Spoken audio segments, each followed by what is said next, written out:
Sanidad y liberación es el tema que hoy vamos a dar a conocer a través de la palabra. Es muy importante el sanarnos, porque al estar nosotros sanos vamos a ser más efectivos en el mundo espiritual. Como dice ahí el subtítulo, un don sano va a ser mucho más efectivo sin heridas de un pasado. Pero un don que tenga heridas, que tenga traumas o algún área, puede ser manipulado por el enemigo. Por eso que es muy importante entender que hay que tratar en lo posible de tener una sanidad en nuestro espíritu para así poder ir creciendo y avanzando en cada día. Cuando hablamos sobre un trauma, porque a veces confundimos con el término trauma, que pensamos que algo ya psicológico, algo traumático, de esquizofrenia. No, eso no es un trauma. Esa es otra área. El trauma es algo emocional. Es cualquier daño o herida que te haya causado. Eso es un trauma. Una herida, un dolor, una preocupación constante, una falta de perdón. Y eso puede ser un efecto duradero, un desarrollo psicológico, emocional, espiritual de una persona. Por eso ese es un trauma emocional. Todo lo que estés tú luchando, batallando, todo lo que tú estés lidiando con algo que todavía te cuesta dejarlo por la herida, por el dolor, por lo que te hicieron, se convierte en un trauma emocional. El concepto de trauma viene de la palabra del griego, que es una herida. Tan sencillo, es una herida. Y tiene la idea del término que se deriva también de perforar. O sea, el trauma es una herida que perfora el alma. Es una perforación que a poco uno va alimentando con heridas, con áreas emocionales, con dolor. Entonces el trauma es una perforación en el alma y es una herida que sangra por dentro. No nos damos cuenta. Es una herida que va creciendo. Y mientras no se logre sanar esa herida, puede ir creciendo. Puede ser por un simple enojo. Después de ese enojo se puede convertir ya en dolor.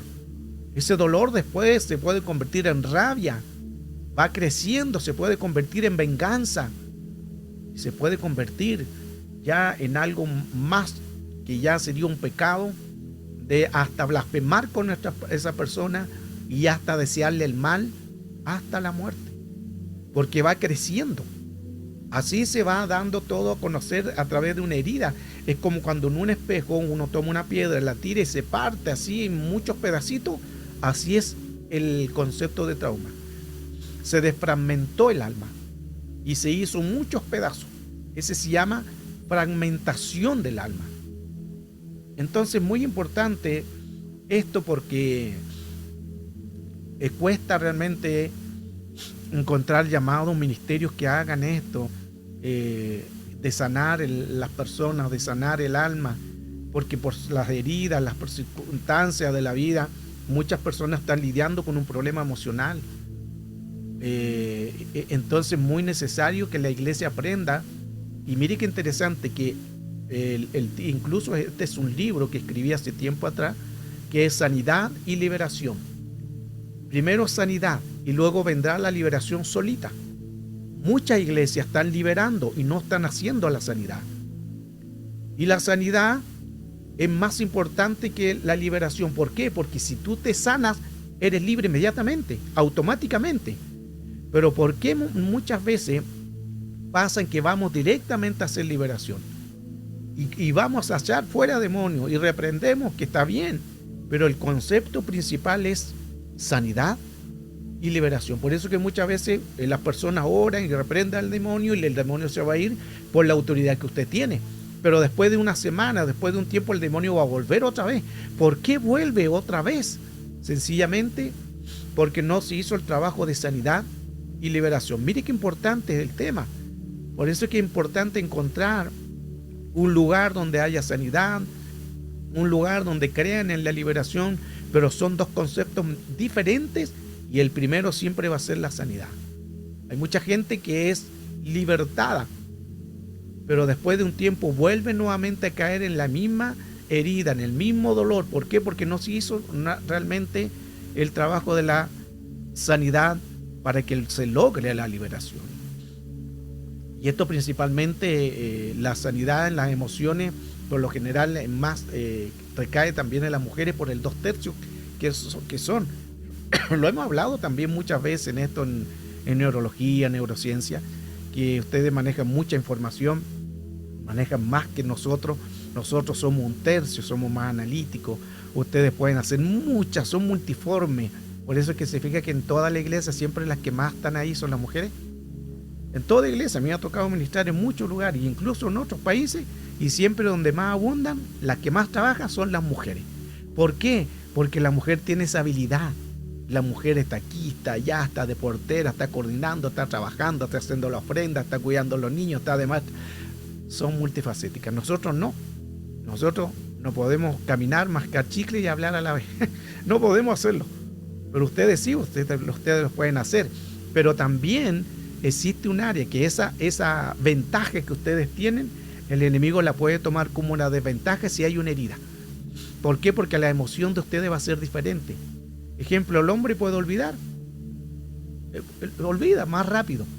Pero la mujer pueden pasar meses, pasan días, pasan meses, pasan años y se recuerda. Hay como cuando discuten, cuando pelean el esposo, la esposa y discutieron y que aquí, que allá, que tú tuviste la culpa. A lo mejor el hombre tuvo la culpa y le pidió perdón, pero ella sigue, insiste. A final de tanto se cansaron en que se reconciliaron. Aleluya, gloria a Dios. Y después que se reconciliaron, todo bien. Pero después de otro tiempo, volvió nuevamente la herida o alguien cometió un error. ¿Y qué pasa con la mujer? ¿Te acuerdas tú cuando hiciste esto? ¿Te acuerdas cuando pasó esto? Cuando tú hiciste esto, ¿te recuerdas? Yo me recuerdo muy bien. Y le empieza a enrostar todo eso, el pecado, le empieza a enrostar la herida emocional, le vuelve a hablar. Y no, porque quedando ahí como, pero mi amor, eso pasó ya hace 10 años atrás. ¿Te fijas que la mujer guarda mucha memoria? Tiene algunas cosas les sirve, pero les puede jugar en contra si guardan alguna emoción. Entonces es importante cuidarse de eso. Somos lo que pensamos, somos lo que tenemos, porque somos el arquitecto de nuestra mente. Recuerde que no solamente es un hablar, se convierte en un pensamiento. Ese pensamiento después se va a convertir en una imaginación. Y la imaginación luego se va a convertir en una memoria. Cuando queda en una memoria es porque pasó todos los otros pasos anteriores. Mire qué interesante, por eso es que cuando uno dice algo con una palabra, hay que anularlo, porque si no se va a convertir en un pensamiento, va a pensar. Después la persona va a imaginar, ya lo tuvo como una película en su mente, en su imaginación, y luego se va a convertir en una memoria, que ahí es donde hay que trabajar. Todo lo que es la herida siempre va a ir a la mente inconsciente. Tenemos mente consciente, subconsciente, inconsciente. La inconsciente se le llama la cámara Cheder. La cámara Cheder, que significa el lugar de las cámaras ocultas. ¿Por qué cámaras ocultas? Porque están en el hipocampo del cerebro, y el hipocampo son las memorias. Entonces, muy importante sanar esa área. Si hay una persona que todavía sigue sufriendo un dolor o algo que le hicieron, a lo mejor una pérdida de alguien, un familiar, alguien que falleció y todavía guardan eso, hay que ministrar. Si usted no puede hacerse esa autoliberación, necesita ministro, alguien que le ayude, alguien que pueda ayudarle para que así usted pueda soltar el dolor. 1906, Ramón y Cajal. Este hombre fue el que le colocó nombre a las neuronas, el responsable del término las neuronas. Y este hombre, sin tener un conocimiento de Dios, pero mire lo que dice a través de lo que él pudo aprender sobre las neuronas. Él dice: somos el arquitecto de nuestra mente siempre y cuando nos propongamos en hacerlo. ¿Por qué Ramón y Cajal dice esto? Premio Nobel en 1906. Porque él sabía que si el hombre se propone en cambiar un pensamiento, lo va a lograr hacer, pero tiene que proponerse. Somos entonces el arquitecto de nuestra mente siempre y cuando nos propongamos en hacerlo. Eso significa que la responsabilidad es nuestra. ¿Dios lo puede hacer? Claro que lo puede hacer. pero hay un 50 y un 50. Hay cosas que yo tengo que hacer. Hay otras que Dios la va a hacer, pero yo tengo que disponerme. Yo tengo que hacerlo, porque si lo hiciera todo Dios, seríamos robots, seríamos una máquina. Por eso que Él dio la libertad de albedrío, para que nosotros elijamos el ser sanos. Tenemos que proponernos en nuestra mente ya decir, ya basta del dolor, ya basta de la herida, basta de las circunstancias. Propóntelo, dilo, háblalo y siéntelo. Esto es muy importante, lo he hablado en otras clases también, que uno tiene que hablarlo, pensarlo, imaginarlo y sentirlo. Lo último es lo que más cuesta, sentirlo. Escuche, lo más poderoso es el sentirlo. Lo voy a decir de nuevo porque esto está muy potente. Cada vez que tú ores por algo o pidas algo, y llamemos las cosas que no son como si fuesen, 4 etapas importantes. Primero, hablarlo. Lo hablamos, lo decimos. Luego lo pensamos. Luego lo imaginamos. Lo llevamos imaginando que así es. Y el último es sentirlo. Y sentirlo es una emoción. Eso significa que cuando tú dices, ejemplos, para que se pueda entender esto, si una persona está enfermo, ¿qué va a hacer? Vamos a los 4 pasos. Vamos a suponer que estoy enfermo. Lo anulo en nombre de Cristo Jesús, pero vamos a hacer el ejemplo. Y yo digo, Señor, yo soy sano en el nombre de Jesús. Ya lo hablé. Luego lo pensé. Soy sano. Soy sano. Luego lo imaginé. Ya no tengo la herida. Ya no tengo el dolor. Y cuarto, sentirlo. Aleluya, aleluya. Yo estoy sano en el nombre de Jesús. Gloria, te doy gloria. Aleluya, qué bendición porque estoy sano. Eso es sentirlo. ¿Se fija los 4 pasos? Hágalo. Le aseguro que si usted hace estos 4 pasos y más el último, el de sentir, el que atrae la atracción. El sentir, el llamar las cosas que no son como si fuese. Porque es el sentir. El sentir atrae las cosas que no son como si fuesen. Mire qué interesante todo esto. Entonces, muy importante, porque nosotros, al ser sanos, vamos a poder crecer. Aquí tenemos un sentimiento también en lo que menciona Lucas 9:53. Pero no le recibieron porque sabían que iban a ir a determinado Jerusalén, cuando iban los discípulos de Jesús a Jerusalén, pero algo pasó en que la gente le impedía ir a Jerusalén. Al ver esto, Jacobo y Juan dijeron, Señor, ¿quieres que mandemos que descienda fuego del cielo y los consuma? Aleluya. Jacobo y Juan parece que no estaban aquí bien convertidos, o su área emocional algo pasó. Recuerde que el hombre es más analítico. Entonces el hombre no, envía fuego y que lo destruya. Y aquí pasó eso. Por eso que Juan y Jacobo estaban viviendo un problema en la emoción que no habían entendido. Y Jesús les dice lo siguiente, verso 55. Pero Jesús, viéndole, le reprendió y le dijo, vosotros no sabéis de qué espíritu soy. ¿Significa que la emoción es un espíritu? Porque Jacobo y Juan le entró ese espíritu. ¿Cuál es ese espíritu? La venganza. La venganza. Se molestaron y ¿qué querían hacer? La venganza. Por eso que a ellos se les llamaban los Boanerges. ¿Y quién eran los Boanerges? Los hijos del trueno. Aleluya. Se querían tronar a todos Samaria sin ninguna misericordia. A veces dan ganas de eso, ¿cierto? A veces dan ganas cuando dan ganas de tronar a la hermanita que habló mal de ti. Dan ganas de tronar a ese hermano que no te deja hacer la obra de Dios. A veces dan ganas de tronarlo, pero no se puede. Tenemos que respiro liberación y decir, Señor, ayúdame. Pacientemente esperen en el Señor.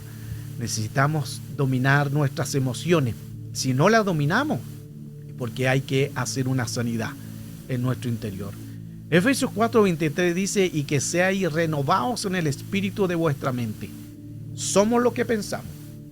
Lo que quiere decir es que tenemos que renovar, no dice el cerebro, el espíritu de la mente. La mente es un espíritu, la mente no es el cerebro. La mente es un espíritu, por eso que ahí claramente dice renovados, ¿qué? El espíritu de vuestra mente, o sea, en el cerebro, en la mente va a entrar un espíritu. Según el espíritu que nosotros dejemos entrar, eso va a ser lo que puede gobernarnos si no hay una sanidad. Proverbio 23:11 dice, porque cuál es su pensamiento en su alma, tal es él.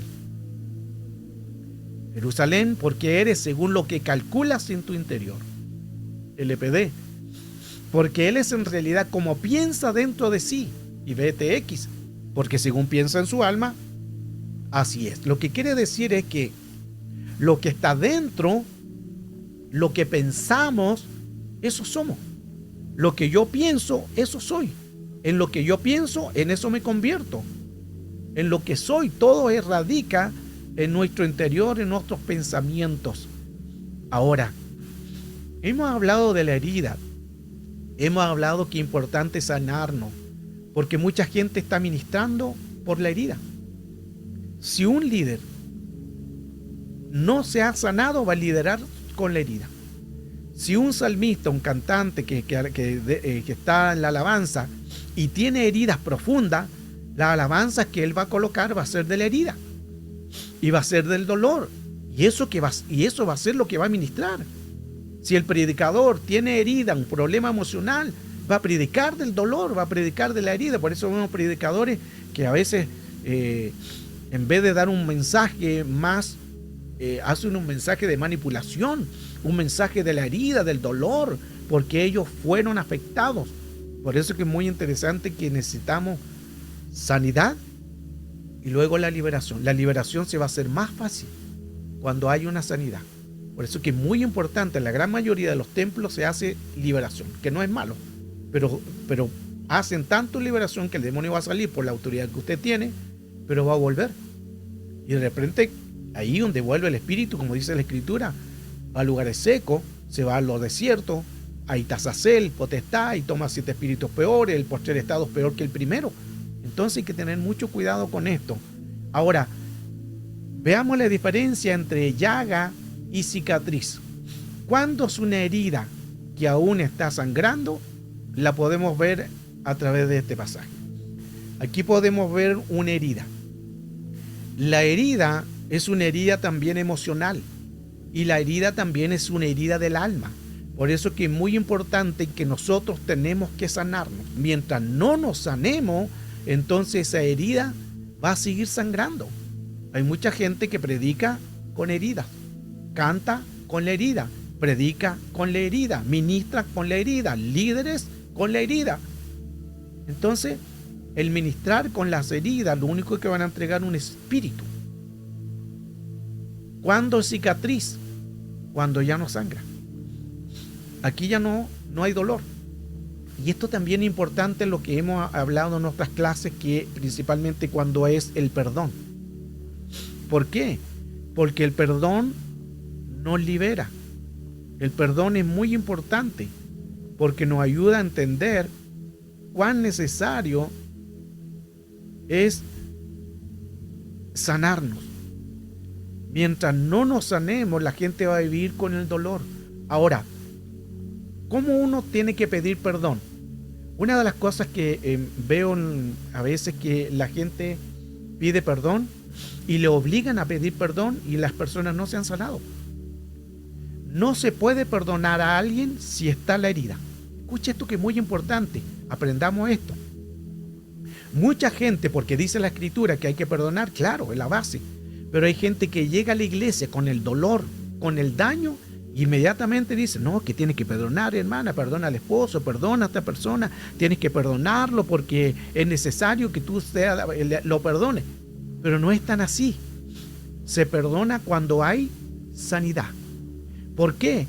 Porque recuerde que muchos tienen dolor todavía, tienen la herida sangra, duela por dentro, y muchas personas piden perdón y después cuando ven a la persona vuelve el dolor, vuelve la venganza, vuelven a recordarse. ¿Por qué? Si oraron y pidieron y quizás le pidieron perdón a la persona, pero si vuelven a acordarse de lo que le hicieron es porque no hubo un perdón realmente como tenía que hacer. ¿Cómo se hace un verdadero perdón? Cuando esa herida se ministra, se sana. ¿Cuándo se pide perdón? Cuando es una cicatriz. Porque cuando es una cicatriz, no sangra, no duele, es una simple marca. A lo mejor yo creo que todos tenemos una marca en nuestro cuerpo de alguna operación, de alguna caída, quizás de niño, alguna secuela, y tenemos una cicatriz en nuestro cuerpo. Pero ya esa cicatriz no te afecta, no te duele, ni siquiera sangra. Ahí se puede perdonar. No se puede perdonar si está con la herida. No sé si se entiende, qué importante esto. No se puede perdonar si todavía está la herida, porque está la herida, está sangrando por dentro. Es muy importante todo esto, que nos ayuda mucho a entender. Si hay preguntas, las pueden colocar en el chat. Recuerde, hoy en mesa de diálogo preguntamos, hay preguntas, respuestas, que si hay alguna cosa que quieran ustedes aprender, ahí colóquenla en el chat. Y decía el texto que leyó la hermana Ángeles, Génesis 3:8, y oyeron la voz de Dios que se paseaba en el huerto al aire del día, y el hombre y su mujer se escondieron de la presencia de Dios entre los árboles del huerto. Mas Jehová Dios llamó al hombre y le dijo: ¿dónde estás tú? Y él respondió: oí tu voz en el huerto y tuve miedo, porque estaba desnudo, me escondí. Miren lo que puede hacer cuando se produce algo. Por eso que es muy importante reconocer estado. Dios sabía dónde estaba, sabía que dónde estaba Adán, claro que sí. Sabía que había pecado, claro que sí. No es que Dios quedó en shock cuando pecó a la mujer y a Adán, no. Nadie más conoce el producto que el que lo creó. Cuando Dios estaba creando a la mujer, cuando Dios estaba formando al hombre, que en ese capítulo 2, verso 7, Génesis 2:7, cuando Dios formó al hombre, cuando Dios formó a la mujer, sabía que iban a fallar. Cuando creó a Luzbel, sabía que iba a fallar. Cuando creó a los ángeles caídos, sabía que iban a fallar. Cuando creó la iniquidad, la Sofía, la sabiduría de Enico, la que se reveló, sabía que iban a fallar. Porque el que hace el producto conoce el producto. Entonces Dios no quedó en shock y quedó diciendo: oh, ¿qué pasó aquí? No. Pero aquí es muy importante, porque Dios quiere que reconozcamos. Primer paso para sanarse es reconocer. Cuando usted va al médico, usted no va al médico y le dice: usted sabe lo que tengo, usted tiene que, ya sabe. No, usted tiene que decirle su dolor, tiene que decirle su molestia. Si el médico no es adivino, entonces usted tiene que decirle: me duele aquí, me duele acá, me duele el callo, me duele el corazón. Y el médico decía: ya, vamos a hacer algunos exámenes para identificar dónde está la molestia. Es lo mismo que hacemos en Cristo, aunque Él lo sabe todo, pero Él quiere que hablemos. Él quiere que lo digamos. Salmo capítulo 32, verso 3. Mientras yo callé, mis huesos se envejecieron. Texto más original: mientras yo guardé silencio, mi cuerpo se enfermó. ¿Por qué mucha gente está con heridas del alma? Porque no ha hablado, porque no ha dicho. Hablemos, hablemos. Busque un ministro, busque una persona, busque un líder. No cualquier persona, sí, alguien de que esté el Espíritu Santo de Dios, alguien que le dé la confianza en que pueda ayudarle, pero que usted necesite hablar.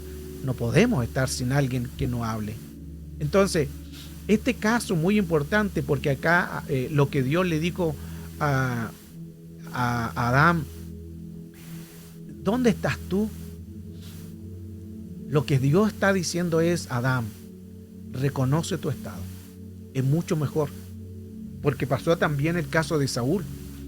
Recuérdate el caso de Saúl, que cuando Dios le dijo que matara a todos, destruyera al rey, matara incluso a los animales, matara a los bebés, a todos, porque si quedaba una cría, quedaba toda una nación.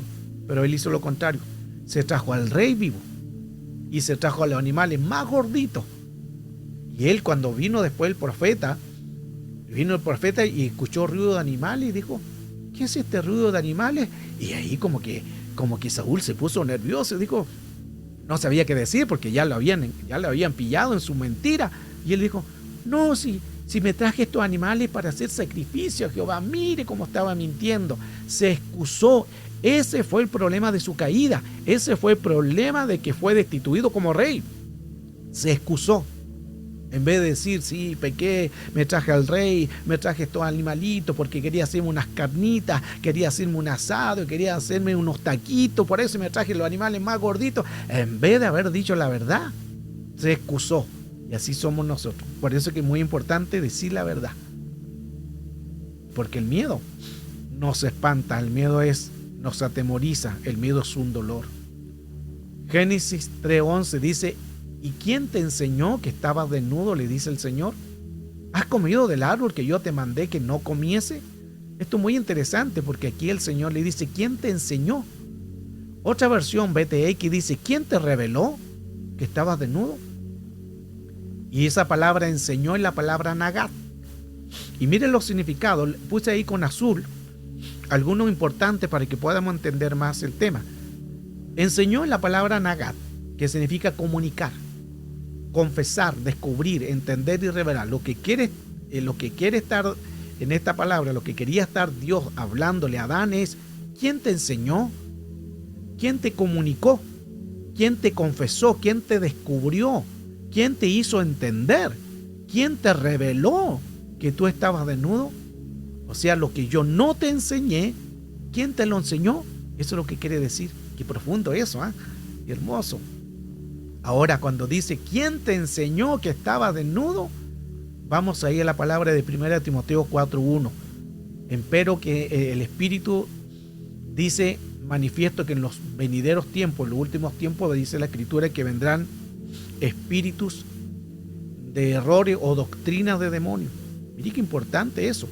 Doctrinas de demonios, espíritus engañadores y doctrinas de demonios. Esa palabra doctrina es la palabra discali o didaski. Y es lo mismo que el Señor le dijo a Adán. ¿Quién te enseñó? Le está diciendo, ¿quién te adoctrinó? Porque lo que está diciendo, ¿quién te didasque? ¿Quién te dio didascalia? Eso es lo que quiere decir el Señor. ¿Quién te enseñó? O sea, ¿quién te adoctrinó, Adán? Mire qué importante una palabra. ¿Quién te enseñó? ¿Quién te adoctrinó? ¿Quién te hizo saber? Lo que hace el poder de una declaración, de una palabra. Entonces es muy importante reconocer el estado. Y así también podemos entender el tema. Una de las cosas también importantes para poder ser sano es no dialogar con el serpiente. A veces la gente dialoga con el serpiente. Y como dialoga con el serpiente, sigue en esa área de que no tiene que estar con el serpiente, pero aún así está involucrado con él, con el diálogo. No dialogues con el serpiente. Si tú sabes que la persona es como lengua así, lengua larga, usted entiende. ¿Para qué comunicar? Y menos le cuente un secreto, porque a veces nosotros nos desesperamos y hoy, ¿por qué a quién le digo? ¿A quién le digo? Bueno, está Dios primero y busque un buen líder, un buen siervo que sepa usted que no va a contar, porque a veces le contamos al serpiente. Y el serpiente puede ser hombre y mujer, y después el serpiente lo va a contar a toda la iglesia. Sucede. ¿Qué es entonces el diálogo? Es cuando hablamos, ese diálogo es de 100 a 200 palabras por minuto. Cuando hablamos con una persona, 100, 200 palabras por minuto. Ese es un diálogo. Pero luego tenemos el dialogismo, que va de 1000 a 2000, a 3000 y hasta 4000 palabras por minuto. ¿Y cómo se hace eso? En la mente. En la mente. Ahí pensamos. Y mire qué interesante que más hablamos pensando que verbal. Por eso que muchos están así, quizás en la madrugada les pilla a las 3 y todavía están ahí y el reloj marcándole las 3 y todavía no se pueden dormir. Se dan vueltas y se dan vueltas para acá, vueltas para allá. Contaron no sé cuántas, 2000, 3000 ovejas y una, contaron hasta allá. Ya no tienen más ovejas que contar en el corral y todavía siguen despiertos. ¿Sabe por qué pasa eso? Porque piensan mucho. Dialogismo. Y he enseñado en otras clases, porque gracias al Señor he estudiado bastante de todo. Y dentro de cuando empiezo a estudiar neurología, un poco de neurociencia, aprendí esto y lo he enseñado bastante. Y como dijo Pablo, no me es gravoso repetir las mismas cosas, así que se lo voy a repetir. Antes de acostarse, los que les cuesta dormir o tienen insomnio, es porque el cerebro no se ha oxigenado. ¿Qué es bueno hacer? Una música suavecita, algo como lo que está escuchando de fondo, algo así. Algo así. Sin nada de voces, nada de canto, nada de letras, solo una música, o cualquier música que usted coloque, pero que sea solamente música suavecita. Y empieza ahí. Hágalo. Inhalar. Mantener. 1, 2, 3. Botar. Hágalo eso. Eso ayuda mucho al cerebro. Ayuda a oxigenar el cerebro. Ayuda a la memoria. Ayuda a incluso hasta que si usted está alterado, eso le regula la emoción. Y usted no va a andar alterado. No va a andar preocupado. No va a andar con ira. Cuando hay dolor, cuando hay rabia, respire y bote. Respire y cuente 1, 2, 3 y bote. Hágalo eso constantemente y va a ver usted que va a cambiar. Se va a ir el insomnio. Más si está el Señor. Claro que tiene que estar en el nombre de Cristo Jesús. Hágalo. Porque es la parte importante que tenemos que hacer para poder liberarnos. Si esto sucede físicamente al hacer todo esto, ¿cuánto más va a ser si involucramos a Cristo?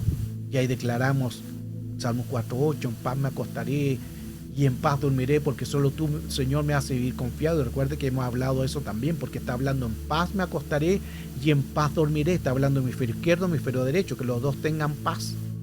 ¿Para qué? Para dormir tranquilos. Según de Timoteo 1:7, versión NBP, porque Dios no nos ha dado espíritu de cobardía, sino de poder, de amor y dominio propio. Necesitamos tener ese dominio propio para controlar las emociones, para controlar la rabia, para controlar lo que te hicieron. No pelees tú, no pelees tú, déjaselo al Señor. Si te hirieron, si te ofendieron, entrégaselo al Señor. No sea como Juan y Jacob, no te conviertas en los hijos del trueno. O con la hija del trueno, ¿quieres tronártale, hermanita que habló mal de ti? No, entrégaselo al Señor. Dile, Señor, te entrego a esta hermanita. Me la quiero tronar, pero mejor te la entrego a ti, porque si no voy a perder la paciencia. Entréguesela al Señor, la hermanita. Entrégale al Señor, el pastor. Entrégale al Señor lo que pasó, para que así tengamos dominio propio y no nos descontrolemos. Porque el descontrolarlo es porque hay una herida emocional que no se ha controlado. ¿Y qué provoca la herida emocional? Todo lo que no tenga poder, amor y dominio propio va a tener temor. Luego se convierte en miedos, en fobias, en timidez, en terror, en tormento, en dolor. Estos son lo que produce porque no hay un dominio propio para controlar los temores, los miedos. Hay gente que tiene temor a la muerte, que tiene temor que pase un accidente, que tiene temor que algo le pase a alguien. Los miedos, controle los miedos. Porque recuerde que llamamos las cosas que no son como si fuese. Lo bueno y lo malo lo llamamos. La fobia. A lo mejor uno tiene fobia a subirse a un ascensor y pasa eso. Gente se sube a un ascensor y ya empieza a dar claustrofobia y ya quieren salir. Se desesperan, empiezan a respirar y empiezan a sudar y quieren puro salir de ahí. Es porque hay un miedo, es porque hubo un trauma de niñez, es porque algo le afectó, algo pasó de niñez. Otros tienen miedo a la araña, otros tienen miedo al ratón, o cualquiera, o una culebra, una serpiente, y tienen miedo. Otro a la suegra, no, ese es otro tema. Pero le tienen miedo a veces a cosas que pueden ser solucionables, porque todo está en la mente. La timidez, el terror, el tormento, el dolor. Pero confiamos en que el Señor nos tiene que liberar. No temas lo que estás viviendo. Por eso, gloria al Señor, que la palabra no temas aparece 365 veces en la Biblia. Lo que significa que hay un no temas cada día. ¿Por qué? Porque la Escritura dice que cada día tiene su propio afán. Y a lo mejor cada día va a haber un problema emocional, pero no importa. El Señor te dice, si pasaste el día malo, pasaste una prueba, una tentación, una dificultad, el Señor te dice, no temas. No temas. Yo estoy contigo, quien te toma de tu mano derecha y te dice, no temas, yo estoy contigo. Así es el Señor con nosotros. Cada día el Señor nos fortalece, nos ayuda y nos bendice a través de la administración. Y aquí donde controlamos también los químicos del cerebro, que lo hemos hablado bastante. Esto es cuando no respiramos bien. Cuando nosotros no respiramos bien, se van a alterar los químicos del cerebro. La dopamina, que son químicos del cerebro que ayudan al amor, al placer, la oxitocina, que ayuda mucho cuando nosotros hacemos cosas lindas, hermosas, es porque tenemos dopamina. Tiene que estar equilibrado, ni arriba ni abajo, porque si se suben va a haber alteración, si se bajan va a haber una alteración también, tienen que estar equilibrados. Y mire qué interesante, que le hablaba anteriormente, que los químicos del cerebro, para que puedan estar bien, se logran con la respiración. Inhalamos, botamos, así se logra. Y esto está comprobado médicamente, neurológicamente, científicamente. Entonces es importante cuidarnos. El amor, importante químico del cerebro. También está la tristeza, que ahí actúa la noradrenalina. Ese dolor intenso. Y no un dolor porque lloraste, porque algo pasó, sino algo que viene permanentemente. Un recuerdo y lloras. La pérdida de un ser querido y llora y todavía no lo has superado. Ya van 10, 20 años, no lo has superado. Una falta de amor, un dolor, una traición y todavía te recuerda eso, viene el dolor y viene la lágrima, ahí actúa la noradrenalina, ahí la respiración. Y a través de Cristo también, qué importante la sanidad. El odio, ese odio que guardamos porque la serotonina está baja. Los químicos del cerebro cuando bajan, ahí se producen todo este tipo de anomalías. Muchas veces nosotros guardamos rencor porque no hablamos. Y hay personas que guardan y guardan y guardan hasta que ya explota y ahí son la hermana dinamita o el hermano dinamita. Y guardan tanta rabia, guardan tanto rencor que después explotan. ¿Por qué? Porque no se ha hablado. Y el último químico, uno que considero también peligroso, igual como los demás, pero este es complicado porque esto bloquea, trauma, los miedos. Y los miedos son producto de dopamina, serotonina, noradrenalina. Se mezclan estos químicos y ahí las personas se les producen esta mezcla de ansiedades, de estrés, de angustia y otras veces también de depresión. Todo esto sucede a través de esto. Entonces toda emoción produce pensamiento. Los pensamientos van a alterar los químicos del cerebro. Los químicos del cerebro van a alterar el alma y el alma va a alterar el cuerpo. ¿Qué hacer? Efesios 4:26. Si se enojan, no permitan que esto les haga pecar. El enojo no debe durarles todo el día. Versión Jerusalén. Si os airáis, no pequéis, no se ponga el sol mientras estéis airados. Y versión PDT. No dejen que la pasión de sus emociones los lleve al pecado. Significa que hay pasiones de emociones que lo pueden llevar al pecado. ¿Cuándo llegan al pecado? Cuando hay un descontrol, cuando se enoja, cuando se molesta, cuando le da la rabia, ahí se produce todo esto. Hay emociones entonces que tenemos que cuidarlas para que así el enemigo no tome el control. Entonces es muy importante sanarnos de la herida, sanarnos del dolor, para que así podamos ser más efectivos al mundo espiritual y al mundo real. Mientras no se sane algo, ese dolor va a seguir creciendo. Ese dolor va a estar ahí. Entonces, ¿cuán necesario es, a través de lo que hoy hemos aprendido, enseñado sobre la sanidad? No guarde un dolor, no guarde rencor. Por último, busque ayuda, hable, pero no guarde la herida, porque eso va a ir creciendo. Después esa herida, que a lo mejor fue una simple molestia, una simple palabra, o alguien se alteró y dijo algo indebido, después eso se va a convertir, si no se sana, en un odio, en un rencor, en una rabia, y hasta en venganza, porque va creciendo. Entonces la responsabilidad es de nosotros, sanarnos y pedirle al Señor que nos ayude a lidiar con estos espíritus, para que así de esa manera podamos estar crecidos, sanos, y en la manera en que vamos a ver el reino de Dios. Este es el tema de esta enseñanza: sanidad y liberación. ¿Es necesario sanarse? Claro que sí. La liberación va a venir solo. Cuando una persona se sana, solo se libera, solito. ¿Por qué? Porque ya no va a venir el espíritu. ¿Y dónde va a entrar si ya no hay cabida? Mire qué importante. ¿Por qué vuelve el espíritu nuevamente? Recuerde que dice, el espíritu sale del hombre y dice, volveré a mi casa. Volveré al cuerpo nuevamente, donde yo salí. Y cuando vuelve, se encuentra barrido y adornado. Que faltaba ahí la presencia de Dios, que lo llenara todo. Estaba barrida, una casa barrida, adornada, linda, hermosa, pero no es suficiente. Se necesita la llenura del Espíritu Santo para que así no tome otro espíritu. Por eso se producen los espíritus en que vuelven una y otra vez, se vuelven cíclicos, se vuelven crónicos, porque no se ha ministrado el alma. Hay que hacer sanidad y liberación.